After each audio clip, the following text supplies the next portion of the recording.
there is some connection to Annie Guthrie's car and Nancy Guthrie's son-in-law. That would be Annie's husband, Tommaso Cioni, age 50, from Tucson, Arizona, married to Annie P. Guthrie, Savannah's sister. And my law enforcement source tells me that Tommaso Cioni is the prime suspect in this case. Again, law enforcement source tells me that Nancy Guthrie's son-in-law, married to Annie Guthrie, Savannah's sister, is maybe a prime suspect in this case. Could the entire Nancy Guthrie investigation be on the verge of a dramatic and unexpected shift? Because while online sleuths have been consumed by masked assailants and grainy security footage, a darker financial narrative has been unfolding in the shadows, almost completely ignored. It's a stark reality. Nancy's daughter and son-in-law have a combined annual income that is less than a single month's worth of the demanded ransom. Their vehicle was confiscated by authorities and has not been returned, yet officially, they have been cleared of suspicion. But if that is truly the case, why do all investigative roads seem to lead back to the very couple who were the last to see Nancy alive? In the court of public opinion, the verdict on Annie Guthrie and her husband, Tommaso Cioni, has already been delivered. One need only scan the comment threads, the true crime forums, or the endless Reddit discussions dedicated to Nancy Guthrie's disappearance. The consensus is deafening and unanimous. They are responsible. The narrative claims the daughter and son-in-law masterminded the abduction of an 84-year-old woman from the sanctuary of her own bedroom, meticulously staged a crime scene, and then attempted to extort a fortune from a relative with the means to pay it. This is the story the internet has chosen to believe. But conviction is not evidence, and the facts available in the public domain reveal a far more intricate and unsettling story than any online forum is prepared to confront. In this examination, we will be taking a different path. We are not here to provide you with answers. Instead, we will meticulously dissect every single piece of available information concerning Annie Guthrie and Tommaso Cioni, their finances, their assets, their activities on the night of Nancy's disappearance, and the discoveries made by law enforcement during a search of their residence. We will also cover what a seasoned journalist uncovered, the sheriff's official response, and the analysis offered by retired FBI agents. Once all the facts are laid bare, you will be equipped with everything necessary to form your own informed conclusion. The rest is up to you. Let's begin. To comprehend the intense public suspicion directed at Annie and Thomas, one must first examine their lives, for they are a stark contrast to the kind of individuals one expects to find at the epicenter of the nation's most notorious missing person case. Annie Guthrie is Nancy's eldest child and the older sister of Savannah Guthrie. By trade, she is a poet. In 2015, she published a book titled The Good Dark, a collection of poetry exploring the depths of human consciousness. She instructs a unique practice at the University of Arizona Poetry Center, a method described as a form of divination through language. In a Tucson warehouse studio, she also crafts handmade jewelry. Her professional life includes managing, marketing, and publicity for a small, independent feminist publisher named Core Press. The workshops she hosts are priced at $120 per person and are held only once or twice annually. Annie Guthrie is not a public figure, nor is she a person of wealth. She is an artist, living a quiet life in the Arizona desert, dedicated to work that exists on the fringes of the mainstream economy. Let that reality sink in. An individual with a postgraduate background in creative writing, handling publicity for a niche publisher, and leading workshops at a university poetry center is not earning a six-figure income. This is the profile of a person who has deliberately chosen passion over profit. It's a life intimately familiar to anyone who has ever navigated the worlds of art or academia. A life rich in purpose, yet perpetually lean in resources. Her husband, Tommaso Cioni, came to the United States from San Giovanni Valdarno, a small town in the heart of Tuscany, Italy. He immigrated in 2006, the same year he and Annie were married. Together, they have one son. For the last 15 years, Thomas has been a teacher of sixth-grade science and advanced placement biology at a Tucson charter school named Basis Oro Valley. His annual salary is estimated to be between $65,000 and $73,000. Beyond the classroom, his interests are eclectic. He plays electric bass for a local band called Early Black, studies lizards, writes in his spare time, and makes pasta from scratch. A school profile from 2015 quotes him saying that if he weren't a teacher, he'd be a rock star, immediately adding, "But wait, I am a rock star." In a 2013 interview, Annie referred to him as her greatest teacher, describing him as a powerful manifester who composes poetry simply by the way he lives. Whenever possible, they travel to Italy. The couple resides in the Catalina foothills area of Tucson, in a property valued somewhere between $650,000 and $1 million, located approximately 4 miles from Nancy's own home. By all available financial metrics, they lead a middle-class existence comfortable, but by no means affluent. And that specific distinction is profoundly important, because on the other side of this family portrait is Savannah Guthrie, the co-anchor of NBC's Today Show. She is one of the most visible figures in American media, with a staggering estimated net worth of $40 million and an annual salary of $8 million. Her husband, Michael Feldman, is a founding partner of FGS Global, a formidable international consulting firm, and he commands a personal net worth of nearly $6 million. Two sisters, born of the same mother and raised under the same roof. Both were forged by the early loss of their father, yet one would go on to command $8 million a year, while the other would lead poetry workshops for $120 a session. This financial chasm is not a recent development. It has been widening between them for decades. It began the moment Savannah started her ascent through local news affiliates in Montana and Missouri, a climb that culminated at NBC, while Annie remained in Tucson, cultivating a quiet life centered on art. In the ordinary rhythm of life, no one spoke of this divide.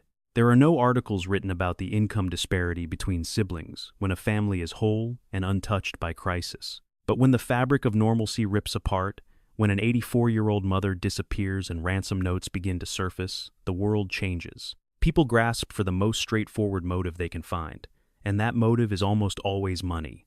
Nancy's home, where she lived alone, is valued at $1.1 million. The property owned by Annie and her husband, Tommaso, is assessed somewhere between $650,000 and $1 million. The family's total real estate portfolio hovers around $2 million, and that figure, roughly $2 million, has become the grim shorthand for an entire theory of the case. It revolves around a question that no one dares ask aloud, yet it occupies everyone's thoughts. Did the sister who stayed home come to resent the one who left and found immense wealth? And did that resentment eventually curdle into something truly malevolent? To be clear, there is no public evidence whatsoever that Annie Guthrie harbored any malice toward her sister Savannah. In fact, friends of the family, like Jimmy Eat World drummer Zach Lind, have spoken out. They have publicly defended Annie and Tommaso, describing them as remarkable people and devoted parents who provided daily love and care for Nancy. But the internet is not a place for nuance. Once the financial comparison was introduced into the narrative, it became the foundation upon which every subsequent theory has been built. Now, before delving deeper into what the court of public opinion believes that financial disparity signifies, we must examine the asset at the heart of this mystery. We need to talk about the house where Nancy Guthrie lived for 50 years.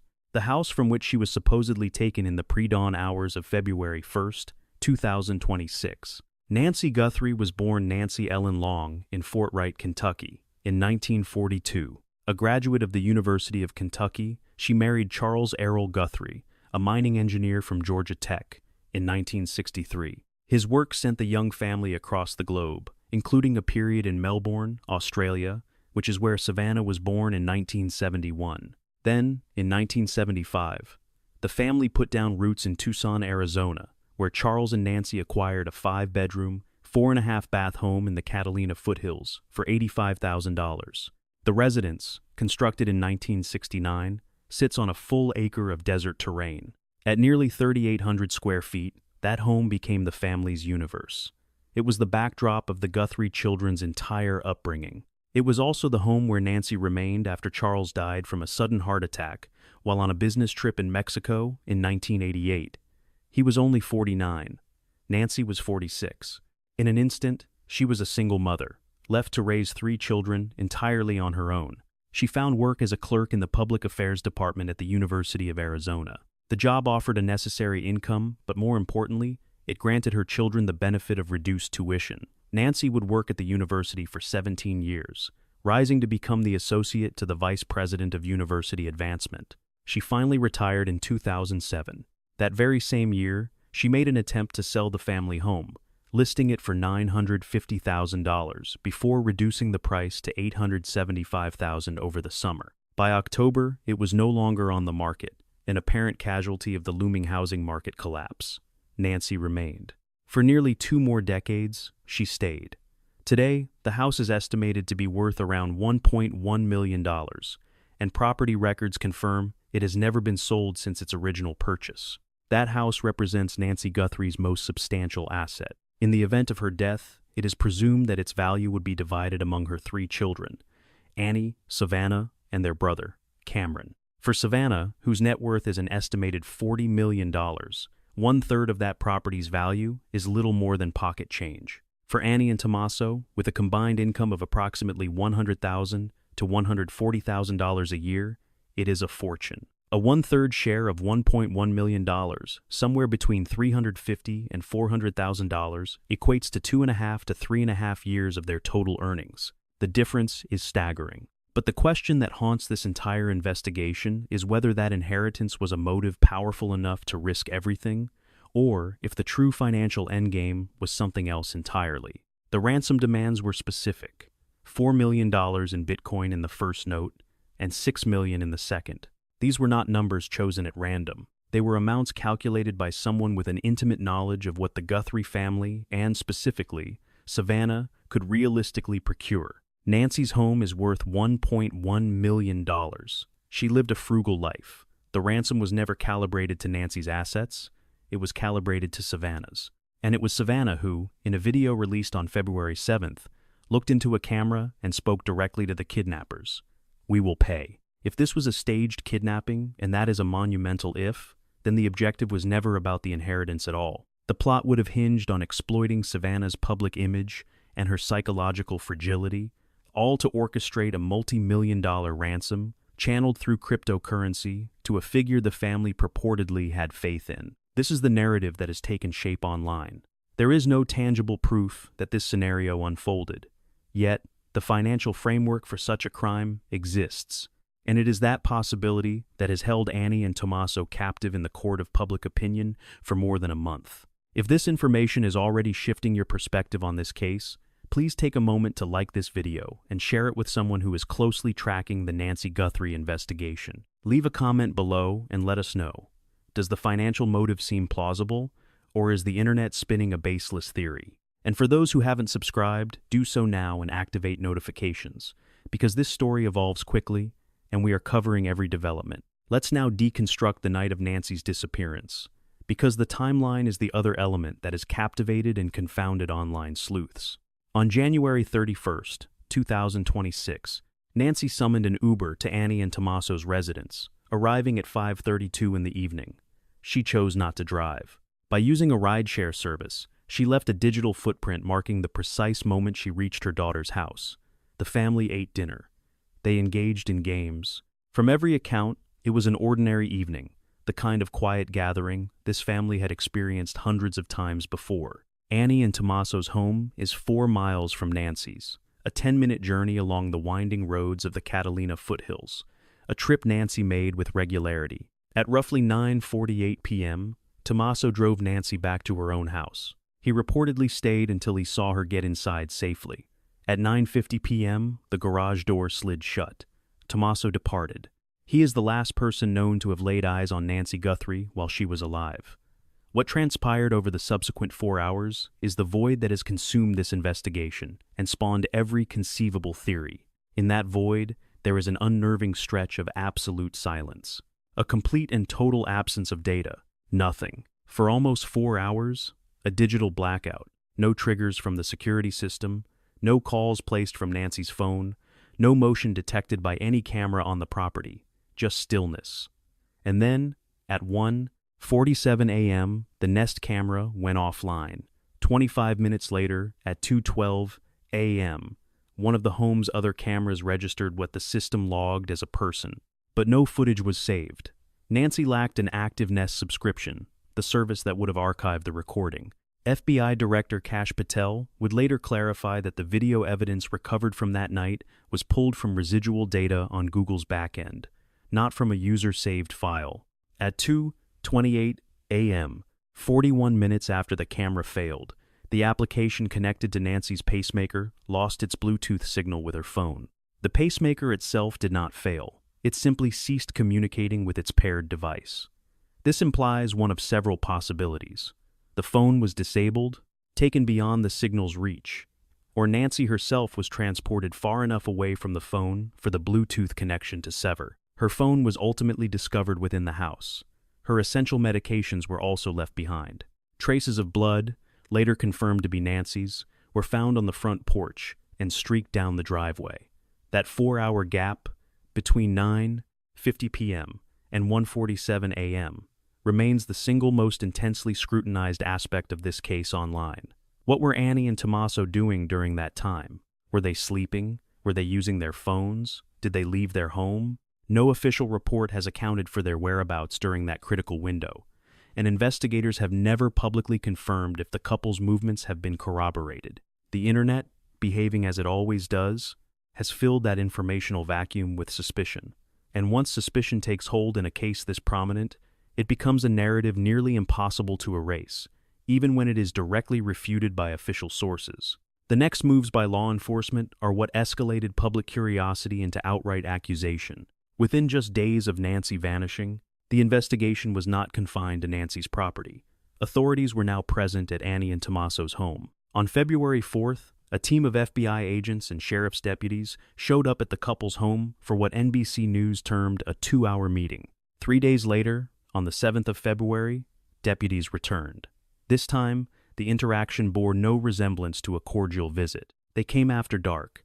3 unmarked cars pulled into the driveway. The deputies remained for almost 3 hours. Journalists positioned outside the residence reported seeing brilliant, intermittent flashes of light through the windows, a signature of forensic evidence photography, despite the shades being drawn and the interior lights appearing to be low. When the deputies finally emerged after 10:30 p.m. local time, they were seen wearing blue latex gloves and carrying brown paper evidence bags. They placed at least one of those bags into the rear of an unmarked law enforcement vehicle. A former special agent for the FBI and CIA, Tracy Walder, observed to People magazine that what authorities carried in a white case appeared to be evidence processing tools. Former FBI Special Agent Brianna Fox offered insight into this approach, explaining that the Bureau never settles for the minimum on any investigation. Their protocol is absolute. They photograph everything, they document everything, and they commit completely, every single time. Yet, for a watching public, that explanation wears thin when federal agents spend 3 hours inside the sisters' house, with evidence bags and forensic equipment in tow. The search did not confine itself to the home's interior. Investigators proceeded to examine the property's septic tank, a detail that ignited national headlines and fed a dark wave of speculation that they were searching for human remains or other biological evidence. A Celebrite device was deployed on the scene, a specialized forensic tool designed to extract data from mobile phones, tablets, and computers. The contents of any data pulled from those devices have never been shared with the public, and no reports have ever surfaced regarding what, if anything, the digital extraction managed to uncover. Then, their attention turned to the car. Annie and Tommaso's vehicle was towed from the residence and impounded for a deep forensic analysis. The entirety of this operation, the multi-hour search conducted under the cover of night, the evidence bags, the septic tank inspection, the digital forensics, and the seizure of the vehicle occurred before the FBI released the footage of the masked intruder to the public. On February 10th, law enforcement was already scrutinizing Annie and Tommaso's home before the rest of the world even knew a masked figure had been captured on camera. This precise sequence of events has never been given a satisfactory explanation by anyone in an OW Events official capacity. It is this vacuum of information that continues to fuel the engine of public suspicion. Then, the Ashley Banfield report emerged, fundamentally changing the course of the public conversation. On February 3rd, on her podcast, Drop Dead Serious, the former CNN and News Nation journalist made an assertion that sent shockwaves through the entire case. She alleged that a law enforcement source had informed her that Annie Guthrie's car had been towed, taken into evidence, and that a connection existed between that vehicle and Annie's husband, Tommaso Cioni. But she went even further. This same source, she claimed, had identified Tommaso Cioni as the prime suspect in the investigation. She characterized her source as being profoundly connected and highly regarded, possessing impeccable credentials and an intimate knowledge of the case. She did, however, include a disclaimer. "These are just musings and not evidence," she stated, noting that the term prime suspect can simply refer to the first person investigators scrutinize, not necessarily the only one. But the phrase was out: Tommaso Cioni, prime suspect, the husband of Annie Guthrie, the last person to see Nancy alive. Within a matter of hours, the claim had saturated the media. The Pima County Sheriff's Department mounted a fierce rebuttal. They released an official statement declaring that investigators had not identified any suspect or person of interest in the case. During a press conference, Sheriff Chris Nanos labeled the report as reckless, warning it could inflict damage upon both the investigation and the individual who had been named. He declared, "We don't have anybody here listed as a suspect." But Nanos also said something else, a phrase the internet would grasp onto with both hands. He said, "Nobody's eliminated." Banfield, for her part, refused to retreat. She appeared on Dan Abrams's Sirius XM show on February 12th and reinforced her position, stating her source had stood by the report every day since the initial claim and that nothing had changed. She highlighted the fact that Annie's car was indeed towed, a point investigators first denied but later had to confirm. She also pointed out that, following her report, her source informed her that security had tightened inside the sheriff's department and that officials were concerned about retaliation over the leak. Banfield's cutting response to that was, "If it's not true, there wouldn't be any worry." Her source added a chilling observation: "When they take shots at you, you're standing on the target." The report left a troubling question hanging in the air. Was Ashley Banfield exposing a deeply buried truth, or had she merely ignited a match in a room saturated with gasoline? And as theories continued to swirl, the need for answers became more urgent. The next update, the next piece of information to surface, could break the case wide open at any moment. The Banfield report had opened the floodgates, and almost immediately, the internet began to construct its own case. One of the very first theories to gain traction centered on a document that materialized on X, posted by an unverified account named at Matt Black Incorporated. It was a power of attorney filing. The document appeared to show Tommaso Cioni signing durable power of attorney over to his wife, Annie, on May 16, 2025, 8 months before Nancy's disappearance. This document allegedly awarded Annie complete control over Tommaso's financial and personal affairs. An independent investigator by the name of Street James Hartline weighed in publicly on the matter, putting forth 3 potential explanations. 1. Tommaso may have been contending with mental health issues and wanted Annie to be able to manage his affairs if he ever became incapacitated. 2.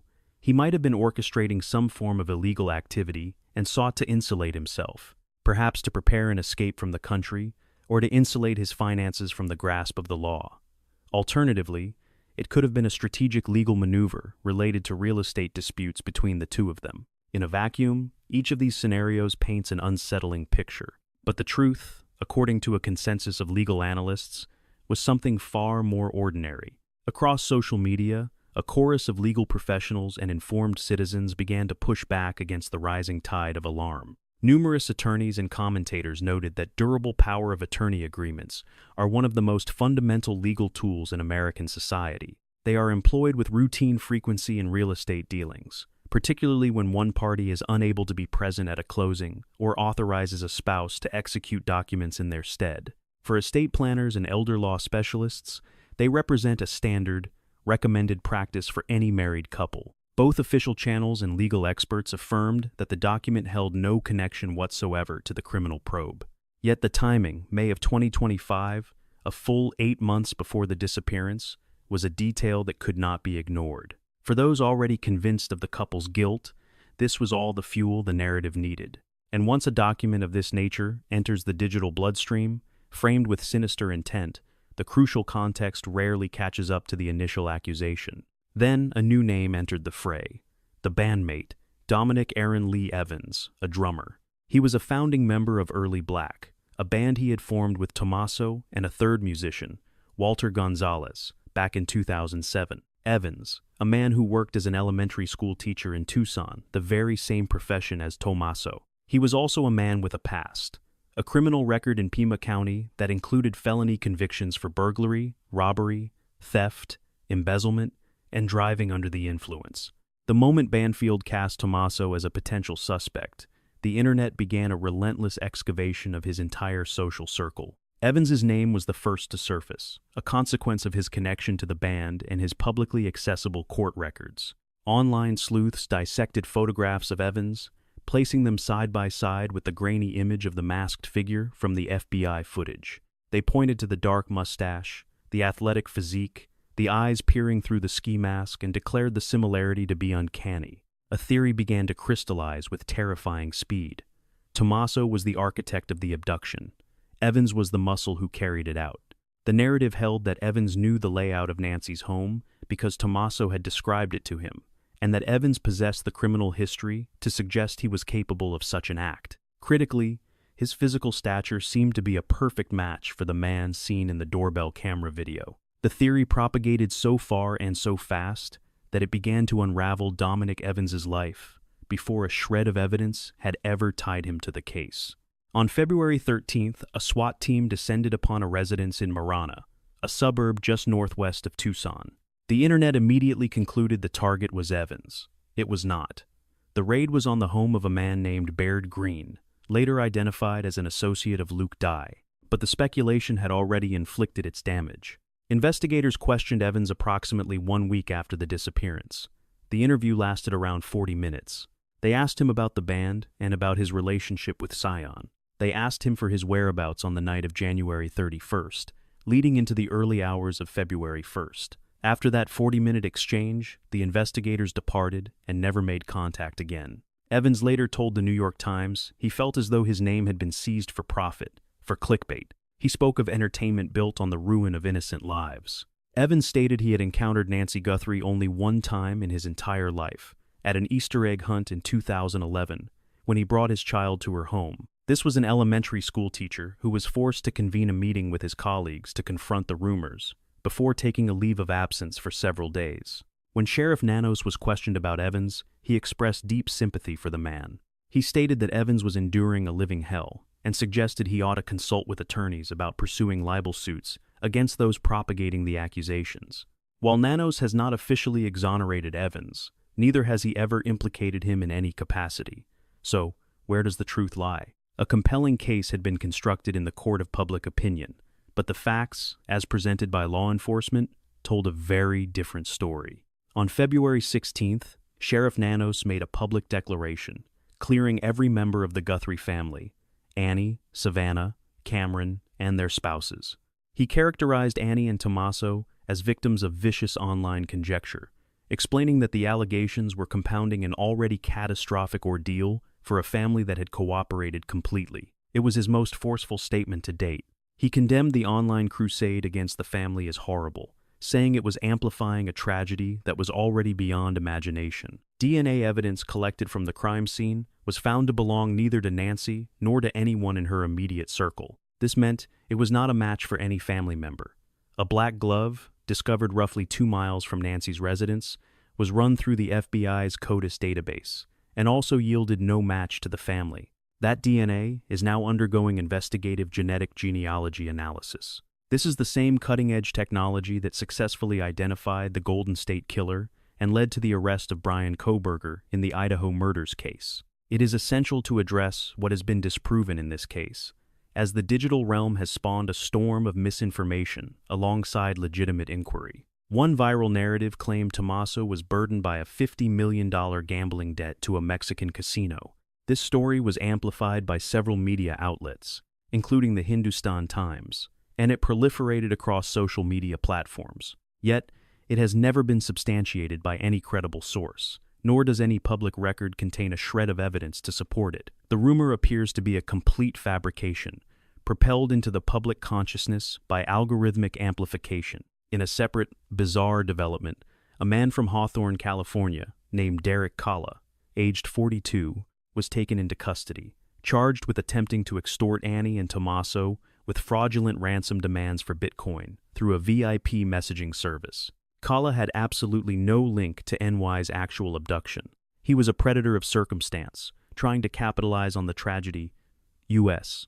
Attorney Timothy Chain affirmed the charges, clarifying that the case against Kalla is entirely separate from the kidnapping investigation. But the very presence of a con artist issuing fake ransom demands to the couple introduces a complication for those who believe the kidnapping was staged. After all, if the pair had orchestrated the event, what would possess a stranger in California to independently target them with a bogus demand?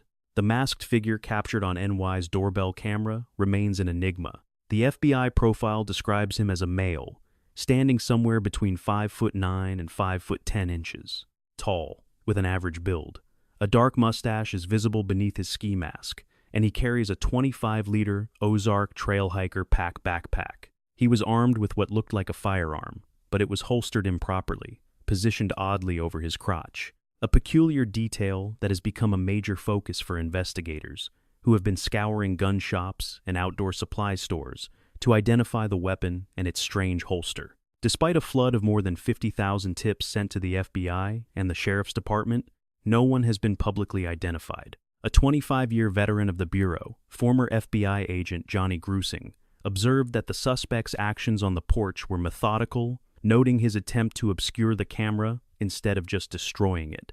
Grusing saw this as evidence of either a chilling familiarity with the home or, at the very least, meticulous planning. Further expert analysis of the footage pointed to what has been termed ownership behavior. The intruder moved across the porch with an unnerving confidence, instinctively avoiding certain camera angles, and even tapped the lens, as if to confirm it was active. Such a degree of comfort points to one of two things: an intimate knowledge of the residence, or multiple scouting trips to observe and prepare. And this leads to a critical piece of evidence that has been largely overlooked. Authorities would later confirm that the suspect had been to NY's home prior to the night she was taken. An earlier image, released by FBI Director Kash Patel, shows the very same individual standing at the front door, this time without a backpack, on an unspecified date before February 1st. Sources within two law enforcement agencies confirmed to NBC News that this prior image was taken on a completely different day than the abduction, although the FBI has refused to say exactly when. This reconnaissance mission is damning evidence of planning and surveillance. An unknown man went to Nancy Guthrie's home, stood on her porch, engaged with her security camera, and then vanished, only to return later, equipped with a backpack, a gun, and gloves, to abduct her. The question echoing across the internet is, who sent him? And how did he know the layout of a home on a dark, isolated street in the Catalina foothills, a place with no streetlights and minimal visibility from the main road? And then, there is the one detail that could connect all the threads: the car. Early in the investigation, Annie and Tommaso's vehicle was confiscated. On February 27th, a full month after NY vanished, the Puma County Sheriff's Department verified the vehicle was still in their possession. A reporter from Arizona's CBS 5, Brianna Whitney, received an official statement. All we are able to confirm at this time is that the vehicle remains part of the investigation. Now, consider that statement in contrast to every other individual who was detained and questioned in this case. Take Luke Daly, a 37-year-old man from Tucson living just 2 miles from NY's house, who was apprehended during a SWAT raid on February 13th. Daly's criminal record was extensive, including drug charges in 2019 that led to 18 months of incarceration, followed by charges for drug sales in 2022, and an arrest for gun and fentanyl possession in May of 2025. He was interrogated for 4 or 5 hours and then let go without charges. His Range Rover, which had been seized, was returned to him. Another man, identified only as Carlos, a GLS delivery driver thought to have dropped off a package at NY's residence, was detained on February 11th near Rio Rico, about 60 miles south of Tucson, close to the Mexican border. He too was questioned and released without charges. He told reporters, "I never kidnapped anybody." His vehicle was returned. Every other person detained in connection with this case has had their property given back. Annie and Tommaso's car has not. Then, on March 2nd, Luke Daly broke his silence, telling the press directly that it was not him, and that he was weighing legal options against both law enforcement and the online accusers who had put his name in the public square. Daly's vehicle was returned to him. Annie and Tommaso's was not. For those convinced the family was never truly in the clear, that one single asymmetry remains the most unsettling fact of the entire case.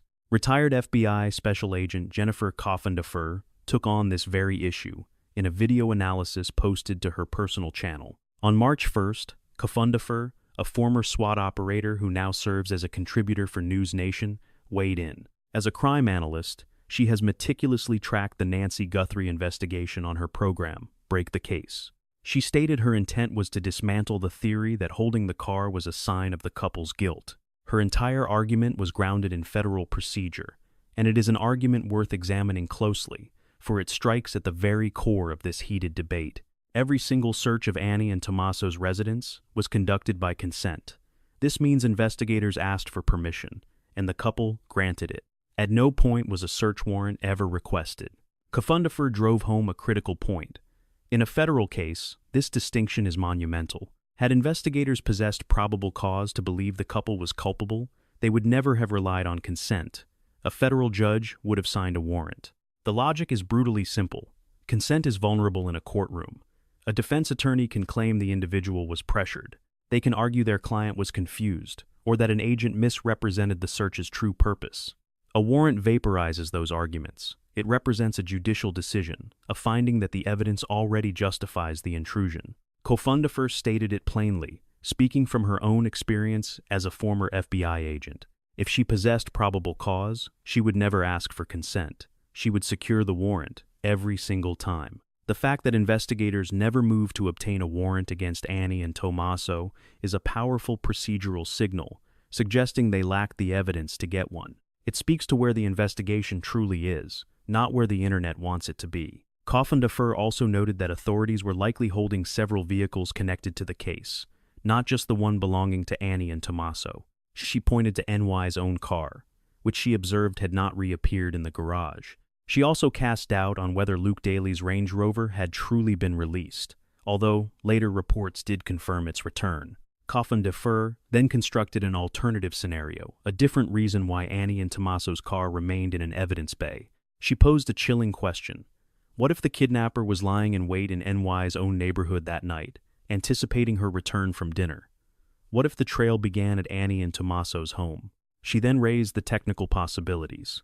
Could a GPS device have been secretly affixed to the vehicle?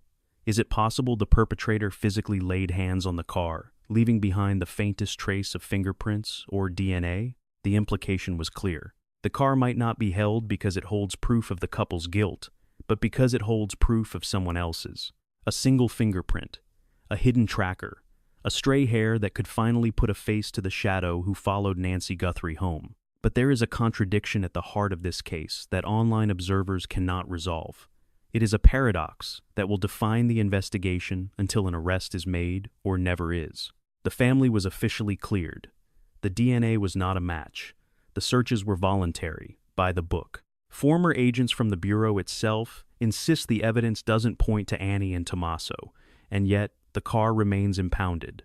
The contents of the Celebrite data extraction have never been revealed. The 4-hour void between Tommaso leaving Nancy's home and her camera failing has never been filled. The ransom demand contains startlingly specific details about the interior of NY's house. Knowledge of a broken floodlight, of a particular Apple Watch information that suggests an intimate familiarity with the property. And the masked figure was seen at the residence before the abduction, which means he was either invited there or he was bold enough to scout the location on his own. A home plunged into total darkness after sunset, in a neighborhood utterly devoid of streetlights, on March 2nd, 2026. Day 32 since NY vanished. Savannah Guthrie, Annie Guthrie, Ducci, and Tommaso Cioni appeared in public, walking arm in arm toward a makeshift memorial outside NY's home, where they placed yellow flowers. They clung to one another. They wept. The family had just established a $1 million private reward for any information that would bring NY back. This was in addition to the FBI's $100,000 and an anonymous gift of $102,500. Savannah finally gave voice to the fear the family had been wrestling with in private for weeks. She spoke of the possibility that her mother was already gone, that she may have returned home to the Lord she so loved. But even so, she said, they had to know where Nancy was. They had to bring her home. That image, the three of them, bound together, is either a portrait of a family shattered by a predator, a family desperate to find the mother stolen from them by a stranger, or it is a picture of something else entirely. In the court of public opinion, a verdict has been reached. But within the walls of law enforcement, a vastly different narrative is taking shape. Former federal investigators, examining the case from the outside, contend the procedural evidence itself suggests the family's innocence. Yet, a veteran journalist with sources deep inside the investigation claims the official story is a carefully curated fragment of a much darker, more complex reality, one the sheriff is not prepared to reveal. And at the center of these two conflicting theories lies the one piece of physical evidence that binds them together: the car. It now sits under the harsh lights of an impound lot somewhere in Pima County, a steel and glass tomb holding secrets that remain beyond anyone's grasp. To this day, Nancy Guthrie has not been found. No arrests have been made.